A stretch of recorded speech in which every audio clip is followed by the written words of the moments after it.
Bienvenidos jóvenes estudiantes al curso de Física 1 orientado a ingenierías del Departamento de Ciencias, Estudios Generales.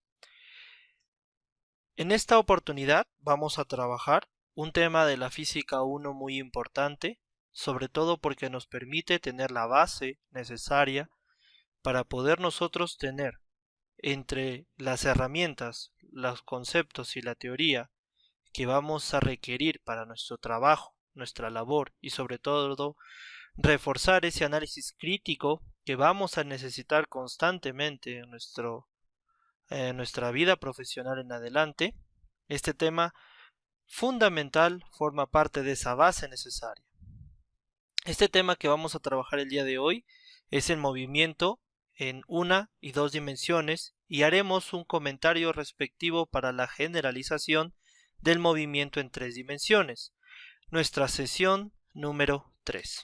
Empezamos, sí, dando el logro de nuestra sesión, comentando que al finalizar esta sesión ustedes van a lograr reconocer magnitudes y sobre todo dar solución a ciertos casos de aplicaciones que tengan que ver con el movimiento mecánico de una partícula. Hoy en esta sesión vamos a analizar precisamente lo que es el movimiento en una y en dos dimensiones. Abarcaremos la cinemática, el movimiento mecánico y los sistemas de referencia como conceptos que los vamos a enlazar unos con otros. Hablaremos de los tipos de movimiento. Dato curioso, usualmente nosotros conocemos el MRU, el MRV, la caída libre, el movimiento parabólico como conceptos o tópicos que hemos estudiado en nuestra escuela básica, en nuestra academia básica, y que nosotros usualmente los relacionamos con enunciados matemáticos que llamamos fórmulas. Y es muy curioso, ¿por qué? Porque estos casos son simples casos particulares del movimiento en general, y nosotros nos vamos a enfocar en este tema en estudiar eso, el movimiento mecánico de una partícula. A partir de entender el concepto de movimiento mecánico de una partícula podremos particularizar ese concepto y estudiar casos como el MRU, como el MRV o como el movimiento parabólico. Es importante resaltar eso y es importante entender que todo esto forma parte de la mecánica newtoniana, que es la que estudia el movimiento, a partir de varias preguntas curiosas como por ejemplo el cómo se mueve una partícula, que usualmente es la cinemática, el por qué se mueve la partícula, la dinámica, y así varios conceptos que nos van a permitir tener la base necesaria para aplicarlo en nuestra vida profesional. Como introducción hablaremos de la cinemática. ¿Qué es la cinemática? Bueno, es la rama de la física que estudia el movimiento mecánico sin considerar las causas que lo originan. Es importante resaltar aquí que la cinemática sí es una parte muy pequeña, por así decirlo, de la física que estudia el movimiento mecánico, ¿sí? Sin considerar las causas que lo originan. Profesor, entonces, ¿cómo lo estudiamos? Estudiamos el cómo se mueve un cuerpo. No estudiamos el por qué se mueve, sino el cómo se mueve. La cinemática es eso, es ese tópico, es esa rama de la física que me ayuda a mí a estudiar el cómo se mueve un cuerpo. Para ello tengo que recordar conceptos sobre sistemas de referencia, incluso el plano cartesiano, el espacio euclidiano es lo que vamos a necesitar. ¿Qué es un sistema de referencia para recordar? Pues básicamente un cuerpo o un objeto, ¿sí? Se va a estudiarse el movimiento respecto a un punto, respecto a un observador. Ese observador se va a ubicar en un sistema de referencia y poder dar a partir de ese sistema de referencia conceptos como por ejemplo el concepto de posición que nos va a permitir a nosotros observar y ubicar en este sistema de referencia la partícula de la cual vamos a entender cómo es que se está moviendo. ¿Sí? Muy bien. Para eso vamos a estudiar un poquito algunos conceptos importantísimos de las cinemáticas, como por ejemplo la posición. ¿Qué entendemos por posición? ¿Qué conocemos por posición? Es fácil nosotros identificar la posición de una partícula ¿sí? Cuando tenemos bien claro y tenemos bien de forma sólida los conceptos de referencia, plano cartesiano, sistemas de referencia, etcétera. ¿Cómo así? Por ejemplo, si yo quisiera ubicar a una persona, o cuando yo le digo a una persona que por ejemplo, y quiere ir a algún lugar, es muy fácil utilizar alguna zona o algún lugar conocido para darle a esa persona que quiere llegar a algún lugar una referencia de la cual esta persona se puede ubicar. Por ejemplo, si estamos en una ciudad, usualmente uno de los puntos más estratégicos en toda ciudad como referencia es su parque central, plaza de armas o como suele llamarse en diferentes lugares, a ese emblemático parque representativo que se encuentra en una zona estratégica de la ciudad y que suele ser un punto de referencia bastante conocido. Entonces, tú puedes decirle a una persona, oye, en la plaza central, en la plaza de armas, ese que sea tu punto de referencia, ve 5 cuadras en esta calle o muévete unas 2 cuadras hacia la derecha por esta calle. Esa es nuestra referencia. De esa manera nosotros ubicamos lugares. Lo curioso es que para nosotros generalizar esto a un lenguaje universal que todos podamos entender, no utilizamos puntos de referencia del argot cotidiano, sino utilizamos el lenguaje matemático que es más fácil de entender en cualquier idioma que se pueda hablar. Y dentro de este lenguaje matemático existen conceptos como el de posición, que básicamente es una magnitud que nos permite determinar una ubicación de la partícula, ¿sí? Una ubicación específica de la partícula que voy a estudiar. Y si yo encuentro que esa partícula está en un punto en específico y después de un tiempo observo que esa partícula se ha movido, se ha cambiado de ubicación, se ha cambiado de posición, y si yo analizo una relación entre esa posición final y esa posición inicial que ocurrieron en mi observación, a ese tipo de análisis le tengo que definir de otra manera. A esa definición, a ese análisis yo lo voy a llamar ahora desplazamiento, que básicamente es un concepto que me permite a mí analizar el cambio de posiciones que han ocurrido.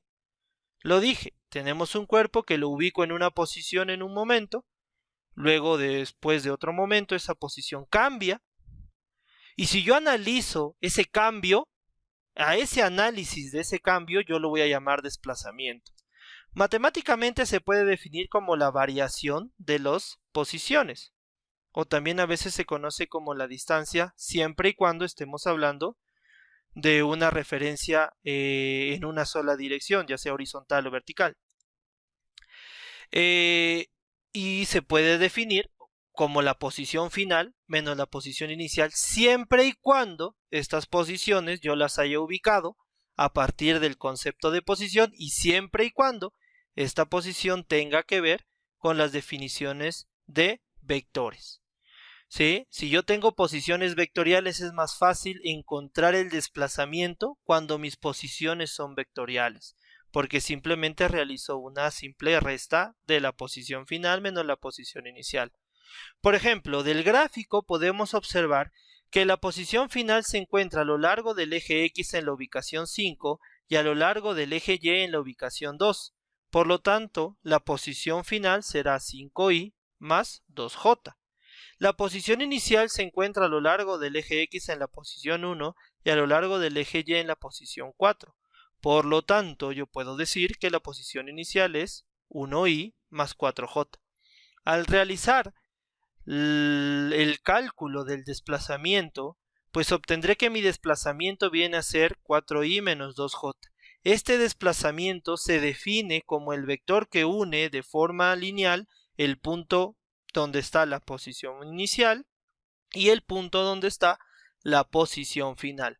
En la gráfica tú observas que este desplazamiento se está representando con la letra, con la flecha, el vector de color rojo, ¿sí? Delta de R, variación de R. Listo, perfecto. Otro concepto curioso que vamos a ir revisando es el concepto de velocidad media. ¿Qué es un concepto de velocidad media, profesor? Para no entrar en complicaciones, vamos a seguir con la misma temática. Sí, vamos a seguir con la misma temática. Para nosotros entender la cinemática utilizamos conceptos. Ya entendimos el primer concepto. El primer concepto es, ya yo quiero estudiar cómo se mueve un cuerpo, una partícula.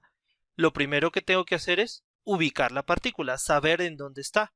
Y para saber en dónde está utilizo la posición, que básicamente es la forma en que yo ubico esa partícula en un sistema de referencia. Cuando yo analizo la ubicación y observo que esa ubicación está cambiando y analizo simplemente dos puntos donde esa partícula ha cambiado, estos puntos los voy a llamar final e inicial. Yo analizo esa posición final y esa posición inicial. Al hacer ese análisis, el concepto que le voy a dar a ese análisis de esas dos posiciones será el concepto de desplazamiento. Pero si ahora a ese análisis que he realizado, ¿sí?, le realizo, aparte obviamente de calcular ese desplazamiento, yo analizo ese desplazamiento en el tiempo que le ha tomado hacer ese cambio, porque estoy hablando de cambios de posiciones. Si yo analizo ahora el tiempo también que ha tomado hacer ese cambio, a ese análisis donde ya ubico el desplazamiento y también ubico el tiempo, a ese análisis se le conoce como velocidad. ¿Sí? Velocidad. Entonces, cada vez que a mí me digan ¿qué es velocidad? La velocidad es el análisis que se realiza al evaluar el cambio de posiciones en el tiempo que nos toma hacer ese cambio. Ahora, lo curioso es que existen muchas formas de analizar este cambio de posiciones en el tiempo. Y para poder hacerlo de una manera más coherente, para poder entenderlo con más claridad, se utilizan subconceptos de velocidad. Por ejemplo, tenemos el concepto de velocidad media.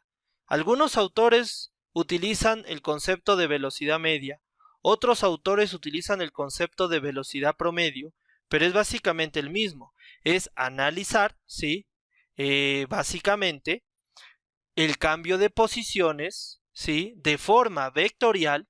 Si este cambio de posiciones se está dando en forma vectorial, en el tiempo que nos toma hacer ese cambio. ¿Sí? Ahora, es muy común, ¿sí?, es muy común que también nos encontremos dentro del análisis de la velocidad el concepto de rapidez. Se utiliza bastante también. Profesor, ¿y qué es la rapidez? La rapidez es básicamente evaluar la magnitud que ha producido ese cambio, ese desplazamiento, ¿sí?, pero a partir de solo magnitud, solo tamaño, no de forma vectorial, no con direcciones, sino solo tamaño en el tiempo. ¿Sí? Si yo analizo el cambio, pero solo el tamaño de cambio, ¿sí?, la cantidad que ha cambiado en el tiempo, usualmente se le conoce, para poder darle claridad a la definición, se le conoce como rapidez. ¿Listo? Entonces, conceptos generales, varios. Subconceptos para ayudar a entender, también hay varios. Hay que saber diferenciarlos. Y aquí en sus diapositivas lo tenemos bastante claro. La velocidad media, ¿sí?, usualmente se trabaja como el desplazamiento, que es un vector, el desplazamiento es un vector en el tiempo. Entonces, si yo tengo el desplazamiento, que es un vector, en el tiempo que me ha tomado hacer ese desplazamiento, a este análisis, yo lo voy a llamar velocidad. Y si lo que yo tengo es la distancia como magnitud, solo como cantidad, por ejemplo, 5 metros, pero así, simplemente 5 metros al aire como cantidad, en el tiempo que me ha tomado hacer esos 5 metros, a eso yo lo voy a llamar rapidez, ¿ya? Ahora, si yo a esos 5 metros le defino una dirección, por ejemplo, 5 metros y, eso ya es un vector. Entonces tengo que tener siempre claro los conceptos que estoy utilizando, porque muchas veces se comete el error de que vemos un ejercicio y dice 5 metros sobre segundo. Eso de ahí es rapidez. Y a veces en otros ejercicios vemos 5 metros y sobre segundo. Eso es velocidad.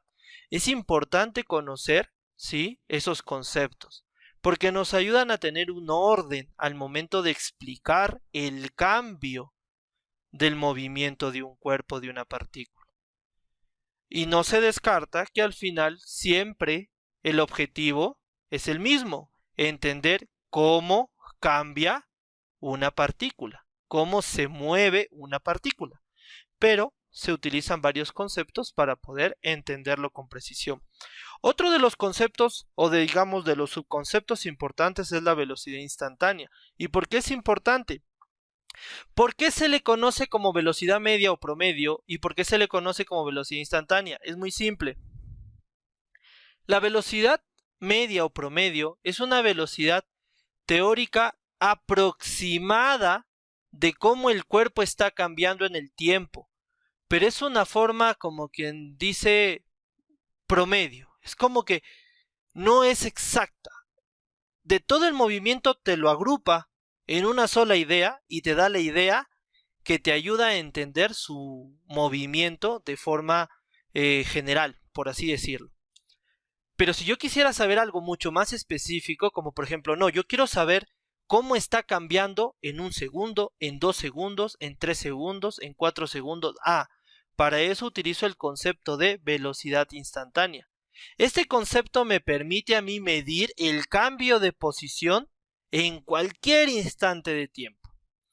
Entonces, por ejemplo, si a mí me dijeran la velocidad promedio de un bus que va, no sé, de Lima a Tumbes. Entonces, si no me interesa la exactitud ni me interesa saber cómo es que se está moviendo el vehículo, puedo decir, su velocidad promedio es de 90 kilómetros por hora. Pero si a mí me interesara, quiero saber cuál fue la velocidad exacta en el bus que estaba yendo de Lima a Tumbes cuando estaba a 2 horas de viaje. Si me dan una pregunta específica, lo más recomendable ahí es utilizar la velocidad instantánea, porque de esta manera yo puedo dar respuesta específica a esa pregunta específica. Entonces, para nosotros utilizar la velocidad instantánea también tenemos que tener algunos conceptos y algunos criterios bastante sólidos. La velocidad instantánea se define como la derivada de una función posición que depende de la variable tiempo en el tiempo. ¿Y cuál es la diferencia, profesor, entre la velocidad media y la velocidad instantánea? Pues básicamente es esa. Una me da su valor en cada instante del tiempo y la otra me da un valor promedio en un tiempo general. Ahora, lo curioso es que para poder utilizar una o utilizar otra tenemos que cumplir ciertas condiciones matemáticas que se van a ir detallando conforme vamos avanzando en nuestro tema. Lo importante por ahora es entender nuestros conceptos. Vamos a ver un ejemplo para poder entender esto, ¿sí? Aquí vemos un vehículo que se mueve, interesante, y vamos a analizar este movimiento. Miren, tengo un desplazamiento en un solo eje horizontal, que está representado con la flecha de color azul, y me está diciendo que este vehículo avanzó y luego retrocedió. Es interesante esto, mira, ¿por qué? Esta flecha de color azul me está representando el desplazamiento, pero esta flecha, o digamos esta línea punteada de color azul, me representaría toda la distancia recorrida. Y es curioso porque vamos a toparnos con esos conceptos también. Desplazamiento es un vector respecto a una posición inicial y final, y la distancia total recorrida suele ser ese tamaño completo de la trayectoria que se sigue. Y es bastante interesante tener claro esos conceptos. El ejemplo nos dice, un móvil parte de la posición X 5 metros, luego de 2 segundos pasa por segunda vez por la posición X igual 7 metros. Determina el desplazamiento y la velocidad media que experimenta el móvil en dicho intervalo de tiempo. Bueno, nos piden el desplazamiento y la velocidad media. Aquí el desplazamiento lo están definiendo como la letra D con una flecha encima.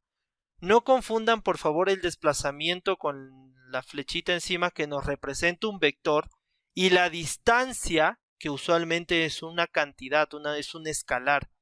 La distancia es un número, ¿sí? Longitud es un número, no es simplemente un tamaño. Y el desplazamiento es un vector. Y hay que tener claro esos conceptos porque son muy importantes para no generar confusión al momento de dar solución o respuesta a algún tipo de enunciado, pregunta o caso que se presente.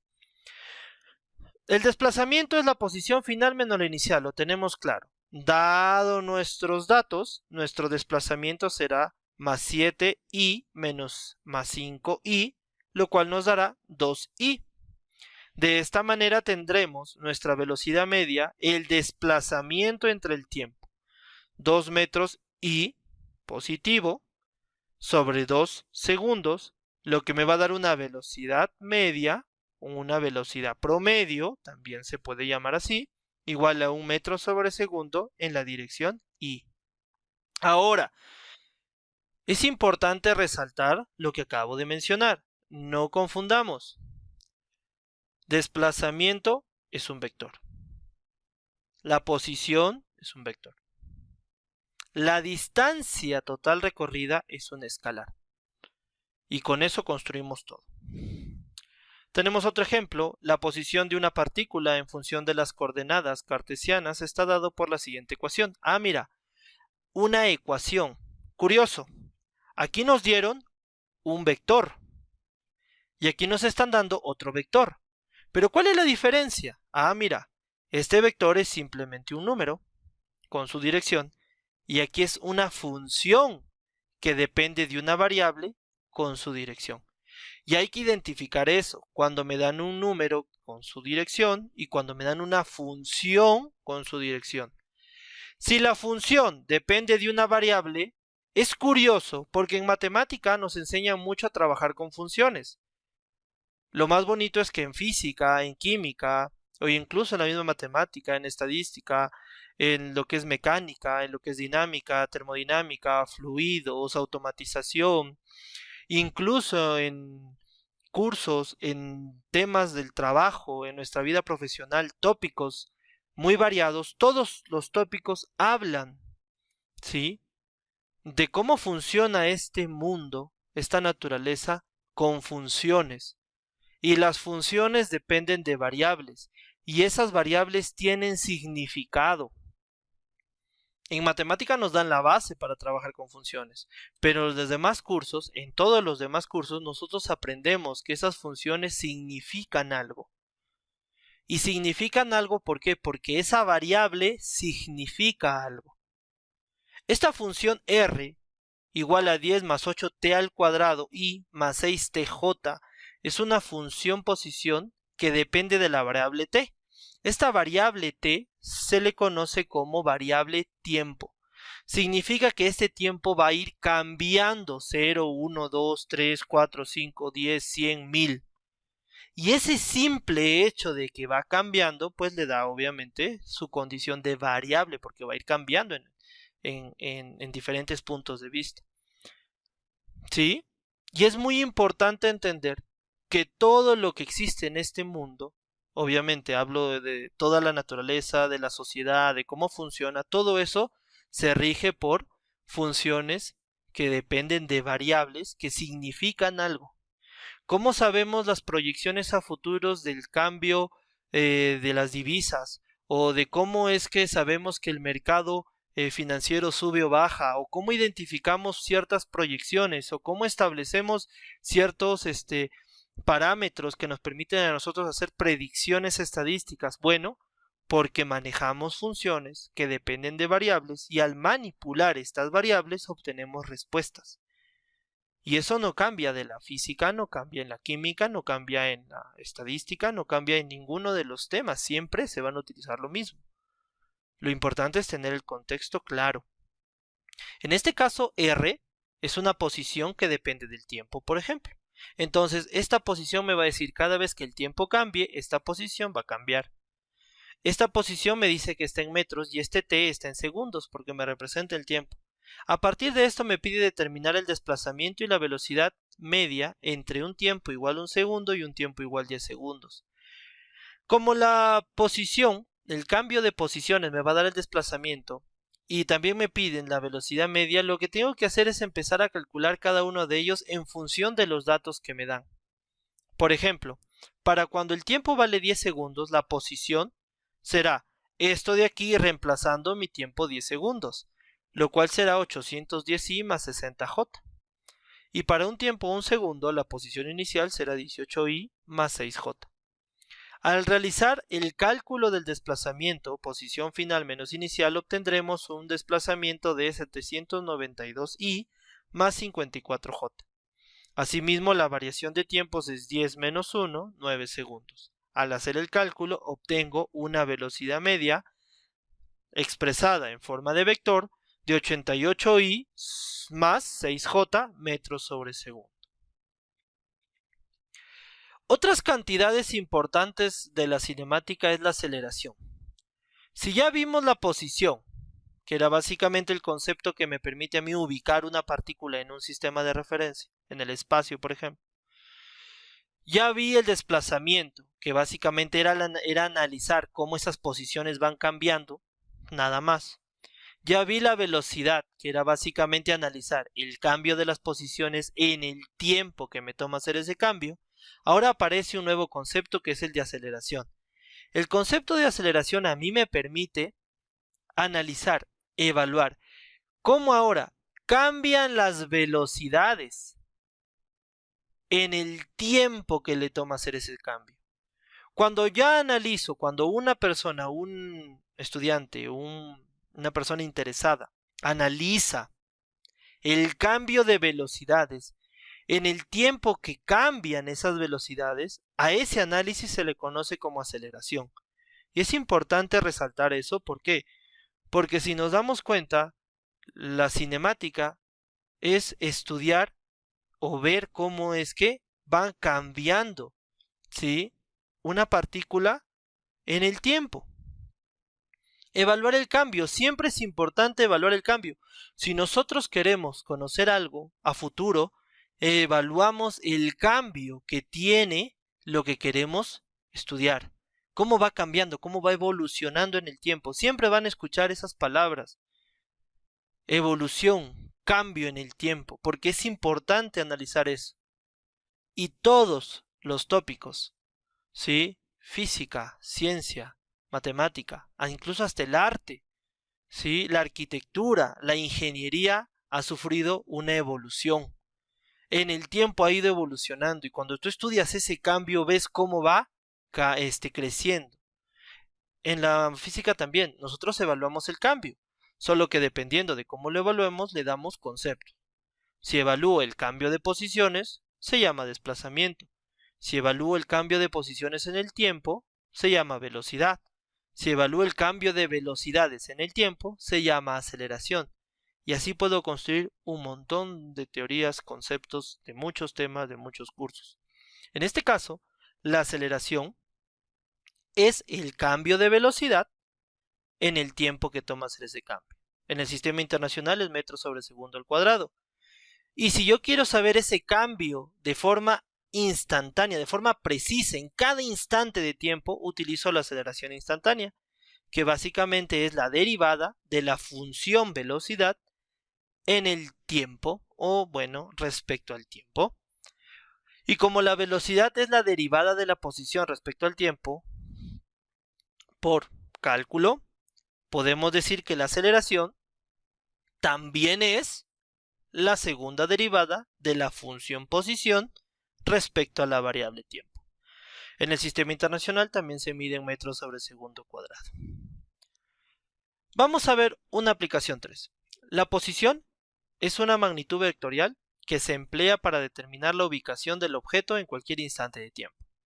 En ese sentido, si un avión vuela por el cielo de la ciudad de Lima, cuya posición se expresa según la siguiente ecuación, posición igual a t al cuadrado más 2t menos t al cubo, ¿sí?, digamos, parte de esta estructura algebraica con su respectiva dirección, t al cuadrado i más 2tj menos t cubo k, donde r está en metros, me está representando la posición en cada instante de tiempo, t está en segundos, me representa el tiempo, me pide determinar la posición, velocidad y aceleración para un tiempo igual a 10 segundos. Como me están pidiendo determinar la posición, la velocidad y la aceleración de una función posición que depende de la variable tiempo, pues utilizo mis valores, o bueno, mis enunciados del cálculo. La derivada de la posición respecto al tiempo me dará la velocidad y la derivada de la velocidad respecto al tiempo me dará la aceleración. Primero, voy a calcular la posición. Si el tiempo es 10 segundos, diré, aquí la posición es t al cuadrado, 10 al cuadrado i más 2t, 2 por 10j, menos t al cubo k, menos 10 al cubo k. Esto me va a dar una posición de 100i más 20j menos 1000k. Significa que a los 10 segundos este avión se encuentra en esta posición. Respecto obviamente a este sistema de referencia. Ahora regreso a mi función. Recuerden, siempre que yo reemplazo el tiempo en mis funciones es para dar respuesta. Siempre el tiempo se reemplaza al final, nunca al principio. Si quiero la respuesta de la posición, lo reemplazo. Si quiero la respuesta de la velocidad, primero calculo a partir de las funciones y al final reemplazo. Observa. Si yo quiero la velocidad, derivo la función posición respecto del tiempo. Sabemos cómo se calcula la derivada. Se aplica el operador derivada a toda la función y se desarrolla elemento por elemento, miembro por miembro. Listo. T al cuadrado, su derivada será 2ti más 2t, su derivada será simplemente 2. Y t al cubo, su derivada será 3t al cuadrado. Una vez que he obtenido ya la velocidad, que viene a ser la derivada de la función posición respecto del tiempo, que se mide en metros sobre segundo, reemplazo el tiempo, que viene a ser 10. Reemplazo 2 por 10 y más 2j menos 3 por 10 al cuadrado k, dándome una velocidad a los 10 segundos de 20i más 2j menos 300k metros sobre segundo. De igual manera, quiero calcular la aceleración. Recuerden, las derivadas siempre se trabajan sobre las funciones. Sí, sobre las funciones. Entonces, la aceleración será la derivada de la función velocidad. ¿Cuál es la función velocidad? La función velocidad es la que estoy aquí encerrando ahorita, mira. Esta es la función velocidad. Entonces, lo reemplazo aquí, aplico el operador derivada y al derivar obtengo una respuesta de 2i menos 6tk. Como la derivada de un número es 0 o de una constante es 0, pues ya no lo considero para ahorrar un poquito de cálculo o de extender, digamos, la respuesta. Reemplazo mis valores t igual 10 y me queda 2i menos 600k metros sobre segundo al cuadrado. Profesor, ¿por qué aquí no reemplaza el t? Sí, lo reemplazo solo acá. Ya que aquí no hay, pues simplemente se deja el valor como tal. Ahora, existen algunos casos particulares basados en lo que acabamos de ver. Por ejemplo, tenemos el movimiento rectilíneo uniforme, que básicamente es aquel movimiento que se realiza en una línea recta, en un desplazamiento recto, por eso rectilíneo, y es uniforme porque se mantiene constante en el tiempo. Debido a esto, usualmente cuando trabajamos el movimiento rectilíneo uniforme, vamos a obtener gráficas de movimiento que son del tipo lineal, y que estas gráficas se realizan en función del tiempo y del desplazamiento. Cuando yo observo un movimiento de este tipo o una gráfica de este tipo, inmediatamente sé que es una gráfica del tipo lineal. Al hacer un análisis, digamos, demostrativo con los conceptos anteriores, voy a llegar a una fórmula, caso particular, que se le conoce como la ecuación de la posición del MRU, la cual es la posición final, es igual a la posición inicial, más la velocidad por el tiempo. Ojo, esto es para cuando el movimiento es uniforme y se desplaza a lo largo de un eje horizontal. En la mayoría de los casos el eje horizontal se representa por el eje X, por lo tanto es X final igual al X inicial más velocidad por tiempo. Ahora, esto de aquí es un análisis vectorial. Usualmente ustedes conocen esta ecuación del MRV por un análisis, ¿sí?, de magnitud solamente. Al hacer un análisis de magnitud diremos que la distancia que recorre un móvil es igual a la rapidez por el tiempo. Y usualmente esta es la ecuación que la mayoría de estudiantes conocen debido a que es la ecuación con la que se inicia la parte de la física en el colegio. Es importante resaltar que esta ecuación usualmente se utiliza para cuando se quiere conocer simplemente los valores numéricos de un movimiento, pero ya a nivel más detallado se utilizan también las direcciones y para eso se utiliza la ecuación vectorial. Es importante eso. ¿Sí? Un dato curioso, ¿sabías que las vías férreas están diseñadas para el desplazamiento en líneas rectas por tramos, de tal manera que los pasajeros puedan viajar de manera confortable? Dato curioso. Otra aplicación es el movimiento rectilíneo uniformemente variado. Se le conoce como movimiento rectilíneo porque igual se da en un movimiento horizontal o en un movimiento recto. Y es uniformemente variado porque va variando de una forma coherente. O sea, no es que varía de forma aleatoria, no, varía de una forma coherente, pero va variando. Y esta variación se produce, ¿por qué? Porque aparece la aceleración. En el MRU no hay aceleración, ahí la aceleración es cero. Pero aquí sí hay aceleración, aquí la aceleración existe. Y debido a que la aceleración existe, se dice que el cuerpo va variando su movimiento. A partir de un análisis de las ecuaciones básicas que hemos revisado, conceptuales, obtenemos ecuaciones que nos van a servir para el cálculo en el movimiento rectilíneo uniformemente variado, como la velocidad final es igual a la velocidad inicial más la aceleración por el tiempo, la velocidad final al cuadrado es igual a la velocidad inicial al cuadrado más 2 veces la aceleración por el desplazamiento o la distancia recorrida o todo lo que se recorre. El desplazamiento es igual a la velocidad inicial por el tiempo más un medio la aceleración por tiempo al cuadrado. Y bueno, tenemos otras ecuaciones que son bastante utilizadas, como por ejemplo la posición final es igual a la posición inicial más velocidad inicial por tiempo más un medio la aceleración por tiempo al cuadrado. Quiero resaltar que aquí nosotros observamos el más, el más, el más, el más. Pero es importante que nosotros identifiquemos que existen conceptos que aceleran, ¿sí? Cuerpos que aceleran y cuerpos que desaceleran. Usualmente un cuerpo acelera cuando la velocidad y la aceleración van en la misma dirección. Y se dice que un cuerpo desacelera cuando la velocidad y la aceleración van en direcciones opuestas o direcciones contrarias. Es bastante interesante esto, por cierto. ¿Sí? Muy bien. Un ejemplo. En base a la siguiente ecuación del movimiento, posición es igual a menos 2,5 menos 4,0 t más 6,0 t cuadrado metros y determine la veracidad o falsedad de las siguientes proposiciones. La posición inicial es menos 4,0 metros y la velocidad inicial del móvil es de 2,5 metros sobre segundo y la aceleración del móvil es más 10 metros sobre segundo al cuadrado y. Analizaremos. Para determinar la veracidad o falsedad de las proposiciones, comparamos las ecuaciones o la ecuación del movimiento del MRV con la ecuación que viene del dato. Posición final es igual a la posición inicial más la velocidad inicial por el tiempo más un medio de la aceleración por tiempo al cuadrado. Esto que está resolviendo aquí es una forma de resolverlo, hay muchas más.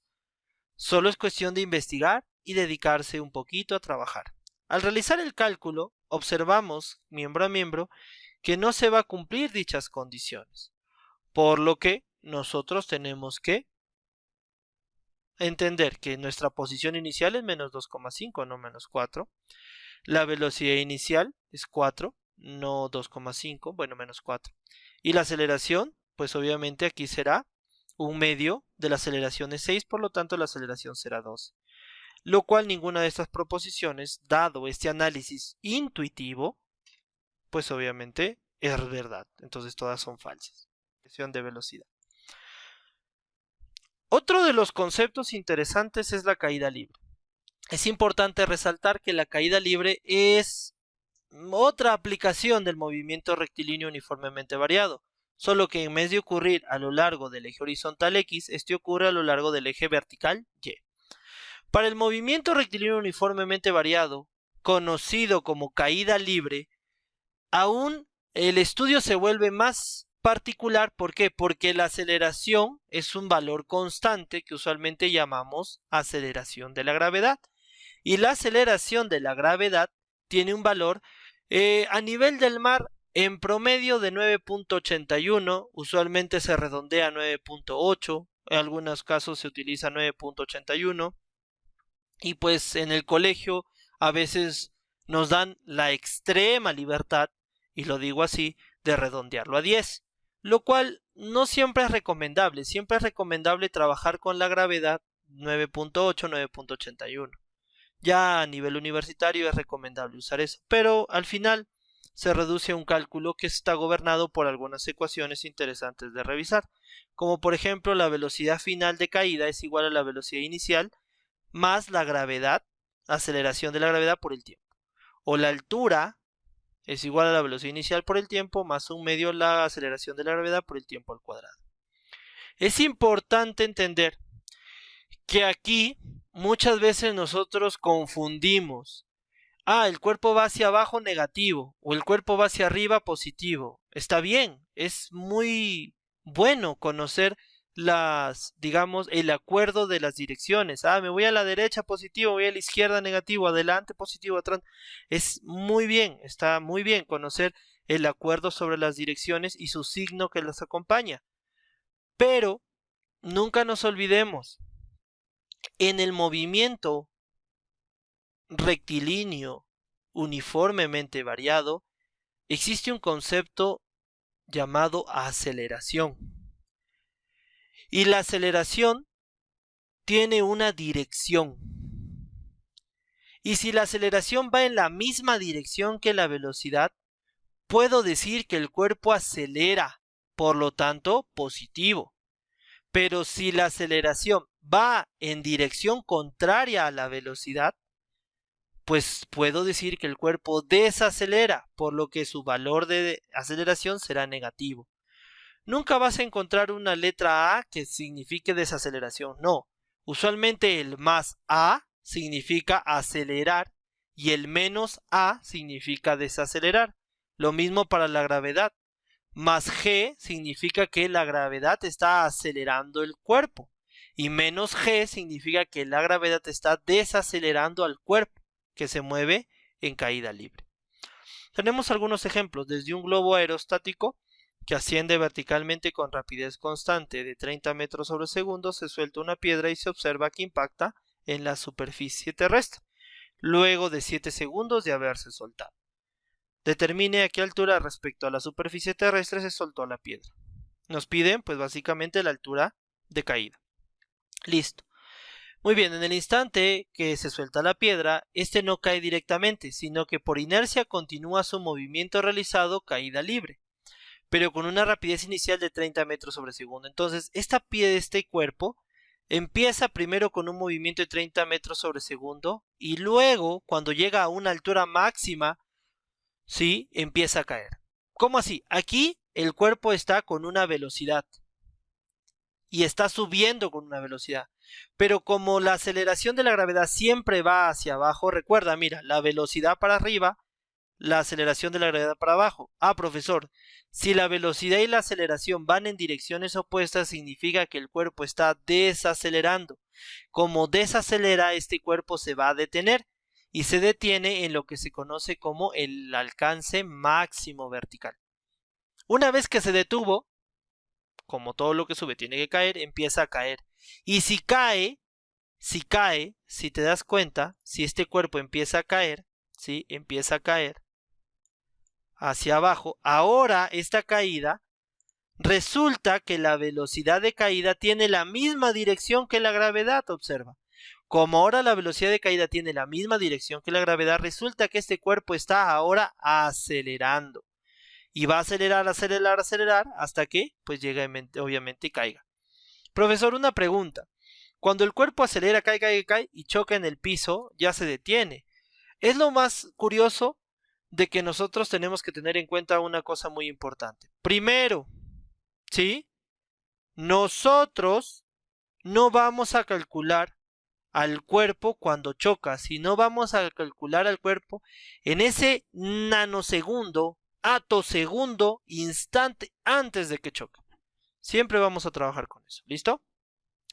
La ecuación, la altura será la velocidad inicial por el tiempo más un medio la gravedad por tiempo al cuadrado. La altura será igual a 30J por 7 más un medio por la gravedad, que en este caso es menos 9.81. Profesor, ¿por qué menos 9? Porque como lo repetí, no voy a utilizar la velocidad que está acá, sino voy a utilizar la velocidad con la que inicia el movimiento. Y como la velocidad con la que inicia el movimiento es hacia arriba y la aceleración de la gravedad va hacia abajo, recuerden lo que les dije. Si la velocidad y la aceleración van en direcciones contrarias, pues entonces el cuerpo está desacelerando. Y la desaceleración se representa con un signo negativo.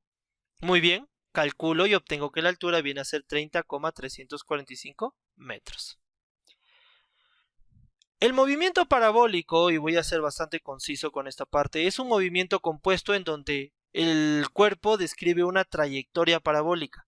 Y para trabajar este tipo de movimiento lo que usualmente se hace es, digamos, no trabajar con el movimiento parabólico normal, sino trabajar con sus componentes rectangulares. Si el movimiento parabólico obviamente me describe esta curva, esta trayectoria curva, resulta un poco estresante, un poco extenuante trabajar con trayectorias curvas. No es tan recomendable. Para facilitar el proceso de cálculo es mejor trabajar con sus componentes rectangulares. Es más fácil sumar componentes rectangulares que componentes oblicuas. Grábenselo bien eso siempre.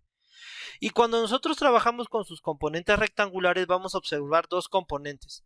Por ejemplo, las componentes que están representadas con las flechas azules o celestes y las componentes que están representadas con las flechas verdes. Las flechas verdes, si te das cuenta, son verticales, pues se van a trabajar en lo largo del eje vertical Y. Y las flechas celestes son horizontales, que se van a trabajar a lo largo del eje X.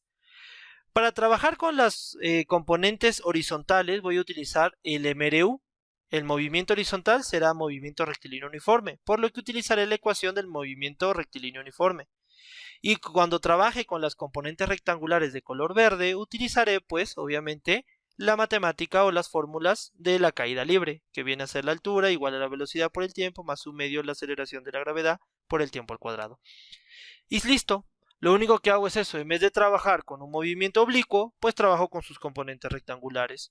Es decir, dos fórmulas, dos ecuaciones, dos análisis. Un análisis horizontal con MRU y un análisis vertical con MRV o caída libre, como quieran. Igual las ecuaciones van a funcionar. Aquí tenemos una aplicación bastante sencilla, por cierto. Tenemos un bombero utilizando una manguera lanza agua con una rapidez de 16 metros sobre segundo en la salida de una boquilla, la cual se encuentra inclinado en un ángulo de 45 grados respecto al horizontal. En este caso, a pesar de que nosotros tenemos un chorro de agua, vamos a analizar una molécula, una pequeña cantidad de agua que se va a representar como una pequeña esferita. Y lo bueno es que el chorro de agua nos puede representar, por así decirlo, la trayectoria parabólica. Entonces, este pequeño movimiento se va a realizar con un ángulo de 45 grados y una velocidad inicial de 16 metros sobre segundo. Lo que voy a hacer es, no trabajo con la oblicua. Olvídense de trabajar con la oblicua. ¿Qué hacemos? Trabajamos con sus componentes rectangulares. Horizontal y vertical. Descomposición trigonométrica clásica. Horizontal, bueno, en este caso, adyacente al ángulo, coseno de 45. Y en este caso, opuesto al ángulo, seno de 45. La componente vertical será el módulo oblicuo, 16, seno de 45. Y el componente horizontal será 16, coseno de 45. Entonces, con 16 coseno de 45 trabajaré MRU. Y con 16 seno de 45 trabajaré MRU, V, caída libre. ¿Listo? En la horizontal, despejo y obtengo el tiempo, 0,883 segundos. Y en la vertical, la altura igual a velocidad por el tiempo más un medio la gravedad, aceleración de la gravedad por tiempo al cuadrado.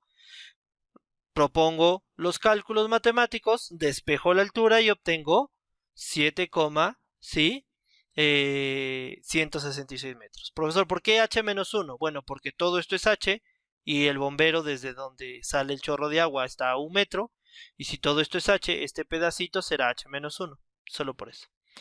Hay un cálculo más que ya lo dejo para que ustedes lo puedan revisar, está bien explicadito, está bien desarrollado, y pues espero de que esto haya podido ser entendible, haya podido cubrir las necesidades teóricas y prácticas que se requieren, y solo queden ustedes complementarlo con su sesión en clase con su facilitador. Muchas gracias a todos por su atención. Aquí les dejo una pequeña conclusión con un resumen y hasta la próxima oportunidad. Gracias.